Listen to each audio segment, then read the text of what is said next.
이 세상이나 세상에 있는 것들을 사랑치 말라. 누구든지 세상을 사랑하면 아버지의 사랑이 그 속에 있지 아니하니. 이는 세상에 있는 모든 것이 육신의 정욕과 안목의 정욕과 이 생의 자랑이니 다 아버지께로 쫓아온 것이 아니요 세상으로 쫓아온 것이라. 이 세상도 그 정욕도 지나가되 오직 하나님의 뜻을 행하는 이는 영원히 거하느니라. 오늘은 거듭난 사람의 표징 11번째하고 12번째 두 가지를 오늘 집중해서 보는 시간 갖도록 하겠습니다. 11번 의를 행하고 범죄하지 않는 삶을 살게 된다.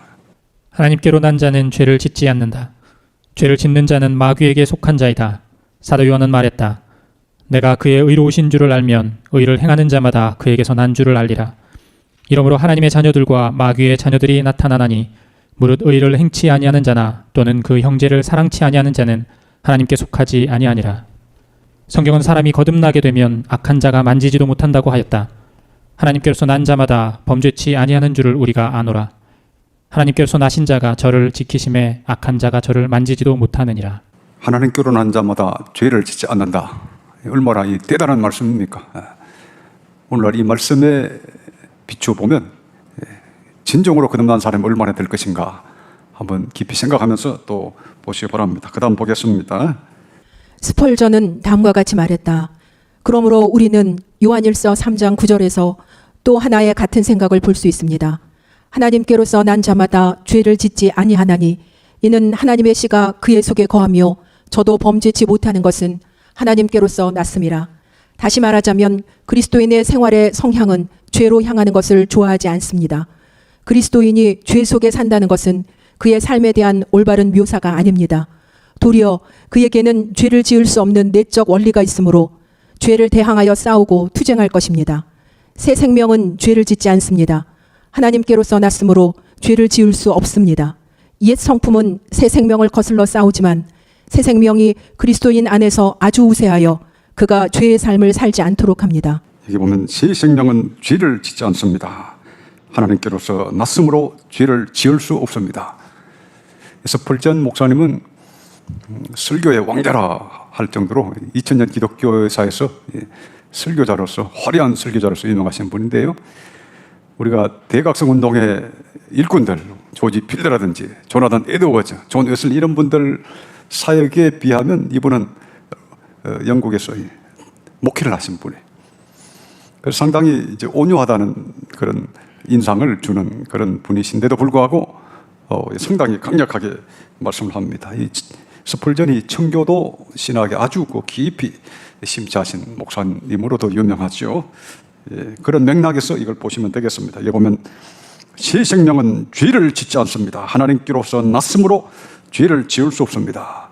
오늘날에는 이런 류의 이야기를 거의 하는 사람이 없고 상당히 낯설어합니다. 그러나 과거에 기독교 역사에서 존경받는 그런 신앙위인들은 거룩한 하나님의 사역자들은 이걸 매우 강조했는데 오늘날은 이런 류의 그 뉘앙스를 가지고 말이라도 하는 사람이 많지가 않습니다. 듣기 힘들죠. 그러니까 이 오늘 기독교계 내에서는 뭐 일반 성도들은 뭐 물론이고 또 교역자 세계도 얼마나 죄가 많습니까? 뭐 교역자 세계에도 불법, 불의, 부도덕 이런 것들이 넘치는데 이것이 이 거듭나지 못한 사람의 표징이다 하는 것을 이렇게 쉽게 말이라도 하면 되는데 쉽게 말이라도 안 하죠. 서로 감싸고 보호하고 누구를 위해서 보호하는 겁니까? 주님을 위해서 우리가 주의 말씀을 나에게 적용하고 또 다른 사람들 적용하고 주의 말씀의 빛 아래서 우리가 세상을 봐야 되는데 지금 온 세상이 어두운 것은 말씀의 빛 아래서 세상을 보진 않고 그냥 자기 생각에 자기가 복음이 됐습니다. 자기가 진리가 된 세상이 됐습니다. 요한일서 3장 9절 하나님께로 난 자마다 범죄치 않으니 이건 오늘날은 뭐 거의 뭐 전하지 않는 것이고 오히려 그냥 어지간히 죄를 져도 전혀 뭐 문제시하지 않는 그런 시대가 되었으니 오늘 성경에 의하면 진짜 하나님께로 난 사람이 얼마나 될 것인가 이것은 진지하게 생각해 봐야 될 문제입니다. 그 다음 또 보겠습니다. 독일 신학에는 다음과 같이 말한다. 사람이 덕과 악 사이의 차이에 대한 탁월한 지식을 가지고 있다고 하더라도 그가 그 덕을 사랑하지 않는다면 그는 진정한 의미에서 도덕적이라고 할 수 없습니다. 그는 부도덕한 자요, 덕을 무시하는 자입니다. 그러나 만일 그가 덕을 사랑한다면 그는 덕에 순종하며 부도덕한 것을 원수로 여기게 됩니다. 간단하게 말해 그는 부도덕한 일에 빠질 수가 없습니다. 그런즉 만일 그가 불의의 원수라면 그는 그의 동료에게서 불의를 발견할 때마다 그 불의를 제거하고 그를 의로 인도하기 위하여 희생적으로 행하며 그로 인해 고난받을 각오를 하게 될 것입니다. 진정으로 의로운 자는 불의를 행하기보다는 차라리 100번이고 죽기를 원하는 바 이는 단지 의를 사랑하기 때문입니다. 독일 신학 마르틴 루트가 격찬한 이 독일 신학, 여기에 보면 여기도 분명하게 아주 말씀하고 있습니다. 간단하게 말해 그는 부도덕한 일에 빠질 수 없습니다. 마지막 문장 보면 진정으로 의로운 자는 불의를 행하기보다는 차라리 100번이고 죽기를 원하는 바 이는 단지 의를 사랑하기 때문입니다. 실제로 오늘날은 의의 개념이 상당히 약합니다. 의라고 그랬을 때 의의 개념 자체가 약하기 때문에 회심, 거듭남 그랬을 때 어떻게 회심해야 되느냐, 이것도 상당히 불분명한 것 같아. 우리가 흑암의 권세에서 근전염을 당하고 그의 사랑하시는 아들의 나라로 옮겨지는 것이 우리가 구원이요 거듭남인데, 그래서 우리가 불의했던 그 우리의 과거의 삶을 버리고 이제는 의와 사랑의 사람으로 바뀌는 게 이게 거듭남인데, 이 불의를 버리고 의의 사람, 사랑의 사람이 된다는 것, 이게 거듭남의 핵심이잖아요. 오늘날은 거듭남이라는 용어 자체를 거의 사용을 거의 안 하기 때문에 불의와 무슨 관계냐? 여러분 잘 아시는 것처럼 뭐 사형리라든지 영접식 기도라든지 이런 데 보면 뭐 불의 뭐 이런 데 대한 인식이 거의 없어요. 그래서 그냥 대충 넘어갔고, 그렇기 때문에 오늘날 크리스찬들의 그 심령 속에 또 사고 속에 의와 불의에 대한 이 개념이 불분명합니다. 그래서 내가 의의 사람이 됐는지 여전히 불의의 사람인지 그거 잘 인식을 못합니다. 우리 가정이, 우리 교회가, 우리 교계가 의의 곳이 되었는지 아닌지 그 의의 관심이 별로 없습니다. 이게 12번째로 넘어가도록 하겠습니다. 12. 세상을 이긴다. 하나님께로서 난 사람은 세상의 유혹과 욕심을 이긴다. 하나님을 사랑하는 것은 이것이니 우리가 그의 계명들을 지키는 것이라. 그의 계명들은 무거운 것이 아니로다. 대저 하나님께로서 난 자마다 세상을 이기느니라. 세상을 이긴 이김은 이것이니 우리의 믿음이니라. 피니의 말을 들어보자. 믿음으로 그리스도를 영혼 속에 영접하고서도 영혼이 세상을 이기지 못하는 일은 본질상 있을 수 없습니다. 신생이 있으면 마음이 새로운 상태로 들어가게 되고 그리스도께서 마음속에 들어가시게 됩니다. 그렇게 되면 그리스도께서도 당연히 그 영혼 속에서 그를 다스리시게 될 것입니다. 그리하여 영혼은 가장 기쁜 마음으로 그리스도께 지고한 애정을 바치게 되며 영혼을 지배하던 세상의 능력이 파괴됩니다. 세상을 이기는 것이 습관화되지 않은 사람은 하나님께로서 난 사람이 아닙니다. 위필드는 그의 말년에 한 설교인 야곱의 사닥다리에서 이렇게 말했다. 제 나이 20살 되던 해 이후로 지금까지 저는 세상을 사랑하지 않았고 또한 단 1분이라도 제 마음속에 세상 사랑을 품고 지냈던 적이 없음은 하나님께서 증인이십니다. 위필드의 고백이 아주 인상적이죠. 제 나이 20살 되던 해 이후로 지금까지 저는 세상을 사랑하지 않았고 또한 단 1분이라도 제 마음속에 세상 사랑을 품고 지냈던 적이 없음은 하나님께서 증인이십니다. 세상을 사랑하지 않았다. 세상 사랑을 1분이라도 품고 있지 않았다. 이게 어떻게 보면 2000년 기독교사에서 최고의 각성 운동을 일으킨 설교자 조지 필드의 영성을 단적으로 말해줍니다. 여기 보면 단 1분이라도 제 마음속에 세상 사랑을 품고 지냈던 적이 없다. 세상 사랑. 오늘날은 이 기독교회가 여러 가지로 위기를 많이 맞고 있습니다. 이 교회 바깥의 불신 세상에서도 공격을 받고 기독교계 안에서도 여러 가지 이상한 사조로 공격을 받습니다. 그래서 본래 성경적 영성은 우리가 세상을 사랑하지 않는 거예요. 요한 1서 오늘 본문의 말씀처럼 너희는 이 세상이나 세상에 있는 것들을 사랑치 말라, 이렇게 우리 주님이 분명히 말씀하시는데, 이 세상 사랑, 세상 사랑을 버려라. 그러면 많은 사람들이 세상 사랑을 버리면 어떻게 사느냐, 사람들은 너무나 세상을 사랑하는 게 몸에 익어 있기 때문에 단 1분이라도 세상 사랑을 품고 지내지 않았다 했을 때 이게 무슨 말인지 모릅니다. 그래서 우리가 세상을 사랑하는 대신에 뭘 사랑해야 됩니까? 주님의 나라를 사랑하는 거죠. 주님의 나라. 주님을 사랑하고 주님의 진리를 사랑하고 주의 나라를 사랑하는 거죠. 그러니까 내가 세상이나 세상에 있는 것들을 사랑하느냐, 세상 나라를 사랑하느냐, 아니면 주님의 나라를 사랑하느냐, 이게 평범한 말씀 같지만 오늘날 같은 시대는 이게 상당히 이게 보니까 상당히 인식론적으로 중요합니다. 이게 내가 세상을 사랑하느냐, 하나님 나라를 사랑하느냐, 이게 어떻게 보면 단순하고 당연한 질문인 것 같지만 크리스찬들에게 어떻게 보면 거의 오늘날은 그 질문되지 않는 물음이지 않는가. 진정으로 거듭난 사람은 세상을 사랑하지 않고 뭘 사랑한다고요? 하나님 나라. 너희는 먼저 그의 나라와 그 의를 구하라. 그래야면 이 모든 것을 더하시라. 그러니까 우리는 하나님 나라와 그의 의를 구하는 거죠. 그러니까 그것을 잘 알아야 되겠습니다. 자, 그러면 오늘 본 말씀 요한 1서를 한번 찾아보세요. 요한 1서 2장. 자, 15절을 여러분 한번 읽어보시 바랍니다. 시작. 이 세상이나 세상에 있는 것들을 사랑치 말라. 누구든지 세상을 사랑하면 아버지의 사랑이 그 속에 있지 아니하니. 16절. 이는 세상에 있는 모든 것이 육신의 정욕과 안목의 정욕과 이생의 자랑이니 다 아버지께로 쫓아온 것이 아니요 세상으로 쫓아온 것이라. 예, 여기 나와있죠. 이 세상이나 세상에 있는 것들을 사랑치 말라. 오늘날 많은 사람들은 이 구절을 보면 깜짝 놀랍니다. 어떻게 살란 말인가? 세상을 사랑하지 않으면 어떻게 살란 말인가? 지금까지 세상만 사랑하고 살았는데 지금도 세상을 쫓고 살고 있는데 어떻게 살란 말인가? 세상을 사랑한다는 것이 무엇인가? 성경에는 아주 친절하고 상세하게 말씀하셨습니다. 여기 16절 보시면 이는 세상에 있는 모든 것이 육신의 정욕과 안목의 정욕과 이생의 자랑이니 다 아버지께로 쫓아온 것이 아니오 세상으로 쫓아온 것이라. 육신의 정욕이 뭡니까? 뭐 잘 먹고 잘 노는 거.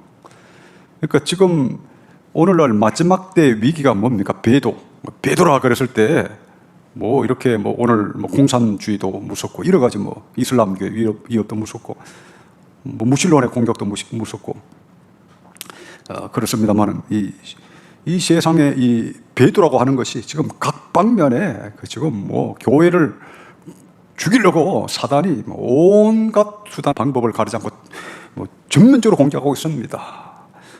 그래서 우리나라도 보면 뭐 이렇게 공산주의라든지 동성애법이라든지 차별금지법, 혐오금지법, 그래서 이제 교회를 이제 문화적으로 옥죄고 있기도 하고 복음의 진리가 힘을 쓰지 못하게 하고 이런 것을 어떻게 보면 표면적으로 나타난 사탄의 공격이기 때문에 어떻게 보면 조금 더 잘 분별할 수가 있습니다. 이 사단은 어떻게 공격합니까? 여기 보면 이렇게 공격하는 거죠. 육신의 정욕, 잘 먹고 잘 노는 거. 그러니까 우리가 베드로가 그랬을 때 실질적으로 교회에 직접적 위협이 되는 그런 뭐 공산주의, 뭐 동성애 허용이라든지 뭐 차별금지법, 혐오금지 이런 것도 실질적 위협이 되지만 이보다 그 더 저변에 있는 것은 이런 것이죠. 이게 배도입니다. 그 사람들이 전부 다 육신의 정욕과 안목의 정욕과 이생의 자랑을 쫓아 살면 그래서 교인들조차 그걸 따라서 이렇게 살면 이 끝장나는 거예요. 그 순간에 교회는 존재 의미를 잃어버립니다. 그 교회가 총칼로 무너질 수도 있고 이와 같은 베드라고 할까요? 미혹으로 무너질 수도 있습니다. 로마 시대 때는 총칼, 또 로마 황제 숭배 사상, 뭐 북한에는 공산주의의 압제로 기독교를 좀 말살시키고 있고, 그러니까 이 마귀의 공격의 양상이 상당히 많은데요. 여기 보면 오늘날 이런 것이 얼마나 좀 위험한지 오늘날 이걸 잘 인식을 못합니다. 그래서 모든 사람들이 그냥 육신의 정욕, 잘 먹고 잘 노는 것. 그러니까 오늘날 이게 신이 된 거죠. 이게 피조물을 하나님보다 더 높이는 것이 이게 우상이라고 그랬습니다. 탐심은 우상 숭배다. 성경에 그렇게 말씀하시는데요. 그러니까 지금 피조물을 하나님보다 더 사랑하고 더 숭배하고 더 마음에 더 깊은 곳에 높은 곳에 두면 이게 우상 숭배, 배도죠. 교회 안에 크리스찬들의 마음속에 무엇이 들어있느냐, 뭐가 들어있느냐, 정직하게 봐야 되는 거예요. 내 영혼 속에, 또 옆에서 다른 크리스찬의 영혼 속에 뭐가 들어있느냐, 세상에 그 무엇이 들어있느냐, 세상에 것은 전혀 없고 오직 세상 것 외에 다른 그 무엇이 있느냐, 이걸 잘 봐야 됩니다. 이게 상당히 실질적인 문제인데 오늘날에는 분별을 구별을 잘 안 하고 살아갑니다. 우리가 성령의 기름 부음에 대해서 말씀드릴 때 이 기름 부음이 성별, 거룩하게 구별하는 것을 의미한다 그랬습니다. 본래 성도라고 하는 것은 세상에서 성령의 기름 부음을 받아 구별되는 거예요. 구약의 관유를 보서 하나님의 성전에 있는 기물들을 거룩하게 한 것처럼, 또 왕이나 제사장 선자에게 기름을 부어서 구별한 것처럼 우리 성도들도 세상에서 불러냄을 받은 자들이에요. 에클레시아, 교회를 에클레시아라고 하는 것은 부르심을 받은 자, 불러냄을 받은 자 이런 뜻인데, 근데 오늘날 크리스찬들 마음속에 뭐가 있느냐, 뭐가 있느냐, 뭘 위해 사느냐, 실질적으로 뭘 위해 사느냐 했을 때 이게 상당히 중요합니다. 이게 그냥 뭐 대충 생각할 게 아닙니다. 여기 확실하게 나와 있잖아요. 이 세상에 있는 것들을 사랑치 말라. 누구든지 세상을 사랑하면 아버지의 사랑이 그 속에 있지 않다. 이건 완전히 상반되는 개념이라는 거죠. 우리 지난주에 봤습니다. 우리 자기 부인, 세상에 대해서 죽는 만큼 하나님께서 내 속에 사신다는 걸 봤는데, 그래서 이 상반 개념이에요. 상반 개념. 오늘날은 이걸 상반 개념으로 잘 볼 줄을 몰라요. 왜 못 봅니까? 그냥 세상에 살고 싶어 하기 때문에 상반 개념으로 절대 깨닫지 못하도록 여전히 세상을 사랑하고 세상을 추구하며 사는 삶의 방식에 만족하게끔 그렇게 살짝 버려두는 거예요. 마귀가 주는 미끼들이 많아요. 이 미끼를 주고 저 미끼를 두고 결국은 마음이 세상에 딱 매게 하면 마귀가 성공한 겁니다. 그러니까 지금은 종말이 되어서 지금 마귀가 던지는 미끼가 어마어마하게 많습니다. 미련한 자들을 죽이려면 어떻게 하면 됩니까? 미끼를 막 던지면 배가 터져 죽는 거죠. 먹다가.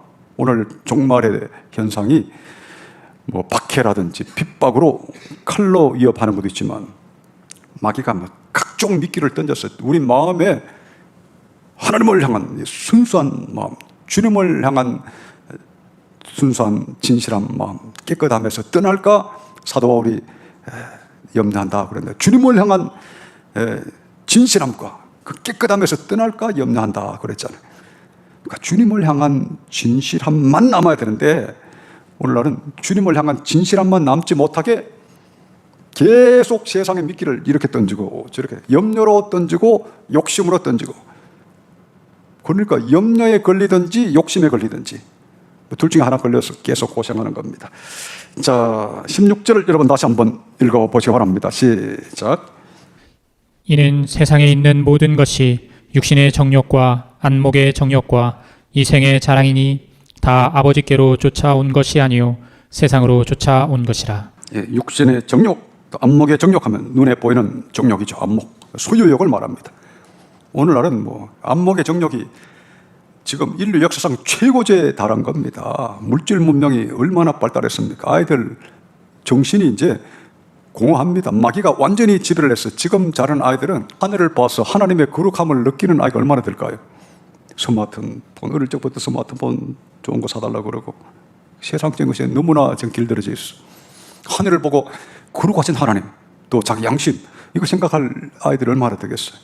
오늘날 이 시대는 조지 필드 같은 아이가 날 확률이 거의 없는 시대입니다, 지금. 그래서 우리가 지금 남겨진 그 신앙인들의 귀한 유산이라도 우리가 잘 보존하고 이걸 알릴 수 있도록 해야 되겠어요. 지금 이 미필들은 단 1분도 세상 사랑하는 마음을 가지지 않았음을 하나님이 증거한다고 그랬잖아요. 1분도 세상의 것 아무것도 자기 마음에 조금도 뭔가 들어오지 못했다는 거 아닙니까? 이러니까 이가 가죠. 그 조지 필드 마음에 뭐가 있었다는 걸 알 수 있겠죠. 오늘날은 그런 이제 이야기를 하면 조지 필드라는 말만 빼면 전부 다 그 너무 심한 거 아니냐, 그 금욕주의가 아니냐, 그렇게 이야기합니다. 그래서 조지 필드라는 말만 빼면 그렇게 이제 욕을 하니까 하나님이 이제 이렇게 역사를 통해서 이런 분들의 기록을 남겨 주신 거예요. 그러니까 이 세상 사랑, 단 1분이라도 제 마음속에 세상 사랑을 품고 지냈던 적이 없으면 하나님께서 정인이십니다. 그 세상 사랑은 전혀 없었다. 그러니까 이분은 이제 돌아가실 때까지 50대 중반에 하도 설교를, 그때 마이크가 없는 시대에 육성으로 설교를 하셔가지고 천식으로 돌아가셨죠. 그분 생애 전체가 그런 삶을 살았습니다. 오늘 이 시대에 그런 정신을 우리가 갖고 또 그런 정신을 갖도록 우리도 전파하는 그런 삶을 살아야 되지 않겠습니까? 여기 또 보시면 요한일서 2장 16절, 이런 세상에 있는 모든 것이 육신의 정욕과 안목의 정욕과 이생의 자랑이니. 이생의 자랑이 뭡니까? 명예욕. 명예욕이죠. 이 명예 얼마나 좋아합니까? 남한테 욕을 먹든 말든 높아지려고 죽기 살기로 수단 방법을 안 가리고 어쨌든 한번 높아져야겠다. 그게 목숨 걸고 하는 일 아니에요. 사람들의 밑땅에서 사는 사람 목표가 그냥 높아져 보고 싶다. 한번 욕을 얻어먹더라도 어쨌든 한번 높아지고 싶다. 그게 사람들이 그냥 미친 듯이 추구하는 일반적인 사람들이, 세상에 속한 사람들의 일반적 모습이죠. 진짜 우리가 세상 사랑을 전혀 안 가지면 전혀 높아질 마음이 없죠. 전혀 높아질 마음이 없어야 우리가 세상을 이기며 살 수가 있습니다. 또 의를 행하고 살 수 있는데, 세상을 사랑하는 마음이 가득하면 세상을 이길 수 있습니까? 대저 하나님께 난 자마다 세상을 이기느니라. 세상을 이기면 이기시니 우리의 믿음이다 그랬죠. 진짜 믿음 있는 사람은 세상을 이긴다, 이 말씀 아닙니까? 세상 사랑이 없어야 이기죠. 히브리서 11장에 보면 믿음의 선진들을 이야기하면서 이들은 세상이 감당치 못할 자다. 톱으로 쾌임받고 그냥 동굴에 도망다니며 살았다. 그러나 이들은 믿음의 선진들, 세상에 감당치 못할 자다. 이렇게 되어 있잖아요. 오늘 크리스찬들 중에 하나님, 사도 바울이 이야기한 것처럼 우리를 하나님이 세상에 미말에 두시고 세상에 더러운 것으로 여김받게 하셨다고 그러는데, 오늘 크리스찬들 중에 진짜 저는 세상 사랑하는 죄로요, 오히려 주님을 위해서 사도 바울의 고백처럼 그렇게 살고 합니다. 이런 사람이 얼마나 되겠습니까? 알게 모르게 지금 이 세상 사랑이 강하게 들어왔습니다. 세상에 강하게 들어오니까 이게 지금 이 거듭난 성도들의 어떤 빛난 모습이 이 땅에 빛으로 나타나는데, 세상 사랑의 역으로 너무나 강해서 제대로 거듭난 사람도 찾기가 어렵고, 어디 있을런지 모르지만 지금 워낙 그러기에는 이미 세상 자체가 마귀가 강력하게 지배해서 세상 사랑이 어마어마하게 강하고, 이것으로 또 완전히 이제 마귀가 이제 문화를 지배를 해서 그게 자랑스러운 일이 됐죠. 세속적인 걸 자랑하잖아요, 지금. 응? 우리가 생각하는 우리 청교도 시대 때만 하더라도, 청교도가 아니라 1800년대만 하더라도 전 세계적으로 유럽과 미국 포함해서 이 기독교적인 정신이 존경받는 시대였어요. 1900년대까지만 해도 그랬다고 할 수 있죠. 그런데 지금은 완전히 전세가 역전이 돼서 지금 세상적인 사람이 그냥 최고고요. 옛날에 조지 필더가 미국을 돌아다니면서 설교했던 그 넓은 공터가 지금 어떤 공터가 됐습니까? 지금 팝 가수들이 그냥 지배하는 공터가 됐죠. 매스컴이라든지. 그러니까 지금은 우리가 생각하는 그 영광스러웠던 시대에 비하면 완전히 역전이 된 시대입니다. 그렇기 때문에 이 내용들이 의미가 있고 중요합니다. 자, 16절, 17절을 여러분 다시 두 절을 한번 읽어보시죠. 시작. 이는 세상에 있는 모든 것이 육신의 정욕과 안목의 정욕과 이생의 자랑이니 다 아버지께로 쫓아온 것이 아니요 세상으로 쫓아온 것이라. 이 세상도 그 정욕도 지나가되 오직 하나님의 뜻을 행하는 이는 영원히 거하느니라. 17절 말씀도 대단한 말씀이죠. 이 세상도 그 정욕도 지나가되 이 모든 것, 눈에 보이는 모든 건 다 지나간다. 오직 하나님의 뜻을 행하는 이는 영원히 거하느니라. 남는 것은 우리가 진리 안에서 행한 것, 그것만 남는다는 겁니다. 하나님 나라와 그의 의를 구하라, 우리 주님께서 말씀하셨는데요. 하나님 나라와 그의 의를 구하라. 먼저 그의 나라와 그의 의를 구하라. 그 뭡니까? 참으로 거듭난 하나님의 백성을 얻기 위해서 기도하라 이런 뜻이죠. 내 자신이 거듭나는 게 하나님 나라와 그 의를 구하는 거죠. 내 자신이 먼저 거듭나야 하나님 나라를 위한 거죠. 오늘날은 내 자신이 하나님 나라에 들어왔는지가 불확실합니다. 그러니까 하나님 나라와 그의 의를 구하라 했을 때 이게 무슨 말인지 몰라요.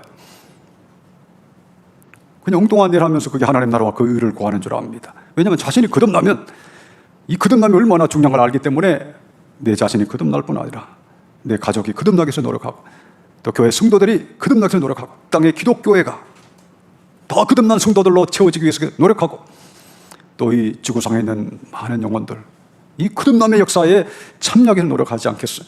이게 하나님 나라와 그의 의를 구하는 일인데 오늘날은 이 일은 잘 안 합니다. 이 일은 잘 하는 사람이 없고 뭔지를 모르니까 하나님 나라와 그의 의를 구하라. 너희는 먼저 그의 나라와 그의 의를 구하라 그랬을 때 이게 무슨 뜻인지 몰라가지고 그냥 헤매는 거죠. 아무 일도 안 하고 그냥 세상을 쫓아 살죠. 대부분 세상을 쫓았어요. 나는 몰라요. 어려운 말씀은 난 몰라요. 나 그냥 세상에 보이는 대로 살래요. 그거 아닙니까? 많은 사람들 진짜 거룩한 사람이 되었어. 하나님이 내 안에 가시고 하나님의 사랑이 내 심령에 마시고 그래서 하나님 나라를 증거하는 그런 사람이 되어야 되는데 오늘날은 이게 좀 희미한 게 문제입니다. 그래서 여러분 거듭남의 표정을 확실히 알고 이걸 분명히 체험하고 이걸 증거하는 여러분 다 되시기를 축원합니다.